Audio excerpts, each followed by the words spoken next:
Hey, we're back in the stable today. Gavin and I got some more parts for our DR650. So today we're going to put these Tusk handlebars on from Rocky Mountain ATV MC. We're going to have to pull the controls, undo these bolts. We're going to put a towel over the tank to kind of protect it a little bit. We'll check back here shortly. Alright, so we got the handlebars off, right, bud? We just lay the controls down here, put a towel on the tank. So the new handlebars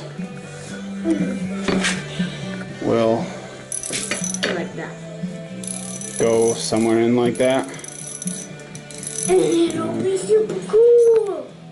We'll get them mounted up and see how they look. Alright, we got them on.